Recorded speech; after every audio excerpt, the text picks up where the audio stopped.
Big pass Tamil season 9 திவார் வேறு லெவலுங்க. திவாரை வச்சு செமையாக ஃபன் பண்ணுறாரு தீபக்கு. 100 நாள் வந்து உங்களை டாஸ்க் பண்ணுறதுக்கு உள்ளே அனுப்பி விட்டா நீங்கள் என்னையா வேலை பார்த்துக்கிட்டு இருக்கீங்க?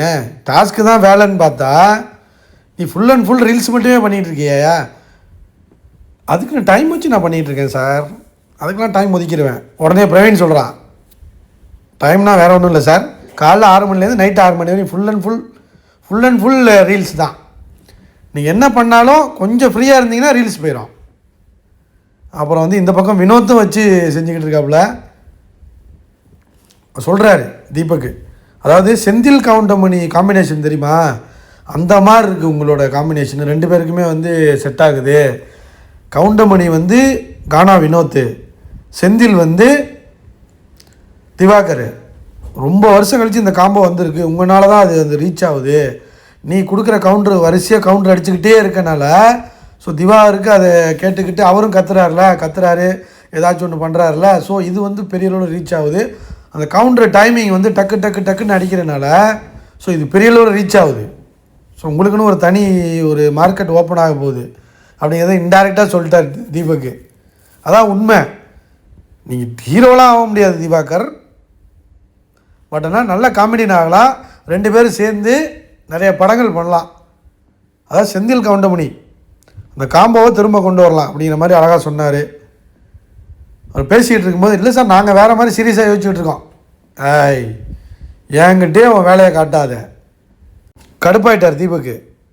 பேச விடியா, முதல்ல பேசி முடிக்கிறதுக்குள்ளே நீ பேசிடுற, இதான் அவன் பிரச்சனை.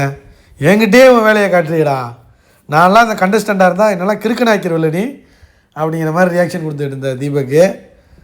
அப்புறம் வந்து வினோத்தை சொல்கிறாப்புல, சார் இவர் வந்து கேமராக்குள்ளே போயிடுறாரு சார், கேமரா போகுது உள்ளே போகுது இவர் உள்ளே போயிட்டுருக்காரு. உடனே தீபக்கும் அவர் மாதிரி செஞ்சு ட்ரை பண்ணுறாரு. நானும் ரீல்ஸ் பண்ணவா, ஏன்னா அவருக்கு பிடிச்சி போச்சு. இன்டெரக்டாக என்னென்னா அவர் பண்ணுறது அப்படியே நம்மளும் பண்ணி கொஞ்சம் பாப்புலர் ஆகலான்னு பார்க்குறாரு. அதான் உண்மை. சரி ஜாலி பண்ணுறதே பண்ணுறோம், சேர்ந்து பண்ணுவோன்னு நிறைய அட்வைஸும் கொடுத்துருக்காரு. நம்மளால தான் பேசவே விட மாட்டார, நான் பேசி முடிக்கிறேன் அப்புறம் பேசு அப்படின்னு எல்லோரும் வச்சு செய்கிறாங்க. அப்புறமா வினோத் பண்ணுறது மரண காமெடியாக இருக்குது. எல்லோரும் விழுந்து சிரிக்கிறாங்க, கெஸ்ட்டுலேருந்து ஹவுஸ்மேட்ஸ்லேருந்து எல்லாருக்கும் ஒரே கலகலன்னு ஒரே சிரிப்பு தான். அட்வைஸ் மட்டும் பண்ணல, கானா போலாவுக்கு வந்து செம வாய்ப்பு இருக்குது. வெளியில் பல சாங்ஸ் கிடைக்க போகிறது மட்டும் கிடையாது, அது இல்லாமல் படத்துலேயும் வாய்ப்பு, நடிக்கிறதுக்கும் வாய்ப்பு கிடைக்க போகுது. ஸோ திவாகரோடு சேர்த்து அப்படி தான் அமைய போகுது. ஸோ இவங்க எப்படி இன்னும் 70 நாள் எப்படி விளையாட போகிறாங்கிறத பொறுத்து இவங்களுக்கு வாய்ப்புகள் பிரகாசமாக இருக்குது. அது இன்டைரக்டாக வந்து தீபக்கு தெரிஞ்சிருச்சு. அதான் தீபக்குமே ஒரு பிட்டை போட்டுக்கிட்டு இருக்காரு. புரியுதா உங்களுக்கு? அதான் உண்மை. ஸோ பாரு இங்கே இந்த இடத்துல இல்லை, பாரு வந்து ஃபுல் அண்ட் ஃபுல் கேம்லேயே இருக்குங்க. அந்த பிரஜைன் குடும்பம் அப்புறம் திவ்யாவை காலி பண்ணுறது தான் அதோட ஒரே டார்கெட்டு. அவங்களுக்கு பார்வை காலி பண்ணணும். இப்போ திவாரை விட்டுட்டாங்க, ஆனால் திவாரை வச்சு செஞ்சிட்டாருங்க விஜயவை. வேறு லெவல் சம்பவம் இன்றைக்கி. ஸோ தீபக்கு வந்து திவாரை வச்சு செஞ்சிட்டாப்புல. வினோத்தை ஆல்வேஸ் செஞ்சுக்கிட்டே தான் இருப்பார். பரவாயில்ல, இப்போ கொஞ்சம் கண்ட்ரோல் ஆகிட்டாப்புல திவாகர்.